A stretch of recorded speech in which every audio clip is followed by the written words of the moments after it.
नए संसद भवन के विवाद को लेकर अमित शाह का नया बयान आया है, जिसमें उन्होंने कहा है कि बहिष्कार करने से कुछ नहीं होगा, विपक्ष ओछी राजनीति कर रहा है। मेरे साथ इस वक्त आरजेडी से मनोज झा हैं बातचीत करने के लिए। और क्या वाकई विपक्ष ओछी राजनीति कर रहा है? ओछी शब्द तो मैं नहीं इस्तेमाल करूंगा, उनका ये शब्द उनको मुबारक। मैं तो संविधान के दायरे में चल रहा हूं और तमाम दल, ये है किताब जिसको कहते हैं भारत का संविधान। अब आइए चलिए, ये है आर्टिकल 79, इसको पढ़ लिया जाए। देश की एक संसद होगी, राष्ट्रपति और दोनों सदनों को मिलाकर के, काउंसिल ऑफ स्टेट्स और हाउस ऑफ द पीपल यानी लोकसभा। ये है संसद। अगर इसके लिए कोई नया भवन बना है तो क्या हम अपने प्रधानमंत्री जी से ये अपेक्षा ना करें कि वो प्रोटोकॉल का पालन करें, संवैधानिक जो इसको कहते हैं कॉन्स्टिट्यूशनल प्रॉपर्टी, उसका पालन करें, निर्वहन करें, एक रवायत ऐसी ना जन्म दें जिसमें लोकतंत्र म्यूजियम की चीज दिखे। तो माननीय अमित शाह जी को हमने ये व्यक्तिगत मकान तो नहीं है ना प्रधानमंत्री जी का। अगर अपने गांव में व्यक्तिगत मकान बनाते, उसका गृह प्रवेश करते, किसको न्योता दिया नहीं दिया, ये देश बहुत बड़ा है, इसका इतिहास बहुत बड़ा है। अमित शाह जी को सोचना होगा कि इतिहास 14 से नहीं शुरू हुआ है। खून पसीना, क्यों बाहर जाकर के अभी भी नहीं बोल पाते हो कि मैं सावरकर के देश से आया हूं? क्यों बोलना पड़ता है कि मैं गांधी के देश से आया हूं, बुद्ध के देश से आया हूं? ये फर्क है, ये मिजाज है इस देश का। जो आप लोग कर रहे हैं वो रवायतों के अनुरूप नहीं है। आपकी मेजॉरिटी है, आप कर बैठिए, लेकिन इतिहास बहुत निष्ठुर होगा। इतिहास जब आपका आकलन करेगा ना, तो ये मानेगा कि इस दौर में संवैधानिक मूल्यों को जमींदोज कर दिया गया था। क्या चाहते हैं विपक्ष से कि आपकी ऑर्केस्ट्रा में शामिल हो जाए, साहब तेरे सुबह की जय, साहब तेरे शाम की जय? ये तो नहीं होगा ना, विपक्ष का काम है। हमने कोरोना में ना आपको कहा होता तो आप क्या करते? अभी भी एक एक चीज पर अगर विपक्ष आपको आईना ना दिखाए तो आप तो और भारी भारी गलतियां कर बैठोगे। विपक्ष को अपना काम करने दीजिए। ऐसे विपक्ष अलग अलग नजर आता है, लेकिन लोकतंत्र के मंदिर की जब बात हो रही है तो विपक्ष एकजुट हो गया। क्या इससे पहले कभी नहीं हुआ कि? देखिए एक बात, ये विपक्ष की एकजुटता कहा करके ना, इसको हम एक पॉलिटिकल उपकरण के रूप में तब्दील कर रहे हैं। जब जब संवैधानिक मूल्यों का, रवायतों का के खिलाफ उसका उल्लंघन होगा तो विपक्ष के जिन दलों के अंदर भी एक वो चरित्र है कि बाकी अपने डिफरेंसेस अपनी जगह, लेकिन इस मसले पर हम साथ आएंगे, विपक्ष साथ होगा, नागरिक समाज साथ है।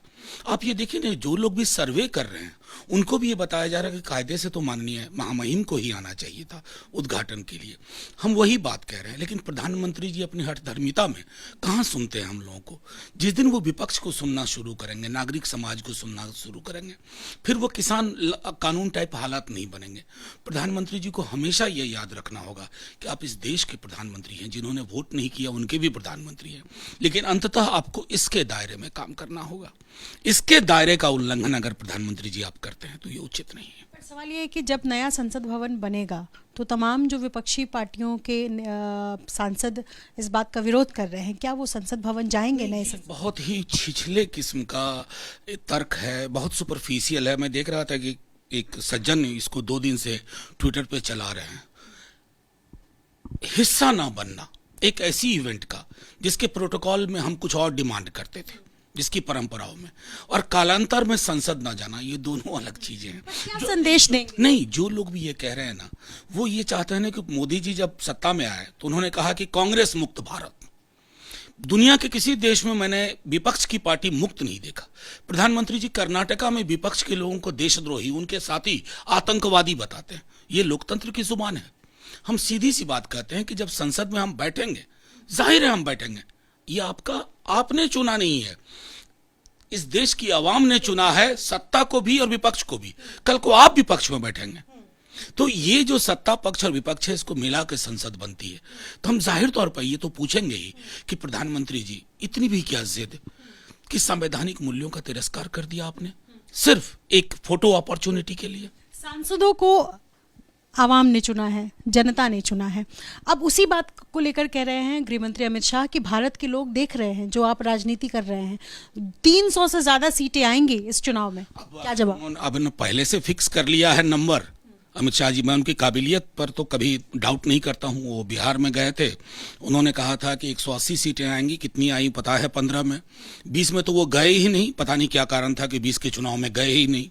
तो जाहिर तौर पर अमित शाह जी को लोग कहते हैं चाणक्य, तो मैं तो मानता हूं कि चाणक्य राजा महाराजाओं की चीज़ थी, लेकिन हाँ, मोदी जी के अंदर राजा महाराजाओं वाले शौक बहुत हैं। और ये जो कुछ पार्लियामेंट का भी जो चल रहा है ना, कि ये दंड वो दंड, अशोक नया प्रतीक चिन्ह, ये राजाओं के शौक। तो ऐसे राजा अमित शाह जी, आपको मुबारक। हम प्रजातंत्र में रहते हैं, जनता चुनेगी तो ठीक, लेकिन ये नंबर कह देना पहले से। अब तो कर्नाटक में भी किसी को ठसक से बोल रहे थे 113 + 15, ऐसा नहीं होता है। जनता का काम जनता को छोड़िए, आप अपना काम करिए। आप गृह मंत्री हैं, मणिपुर नहीं गए अभी तक आप। ठीक है, बहुत शुक्रिया बातचीत करने के लिए। तो मनोज झा हैं और ये कह रहे हैं कि संसद लोकतंत्र यानी कि कॉन्स्टिट्यूशन से चलता है और जनता ने चुना है, जाहिर सी बात है, सांसदों को। और अगर अगली बार सीटें आई तो जाहिर सी बात है जाएंगे। और फिलहाल जितनी पार्टियां इस बात का विरोध कर रही हैं उसमें एक आरजेडी भी शामिल है। लेकिन अमित शाह के बयान पर कुछ यूं प्रतिक्रिया मनोज झा की। अपने सहयोगी सुजीत के साथ निधिश्री, एबीपी न्यूज़, दिल्ली।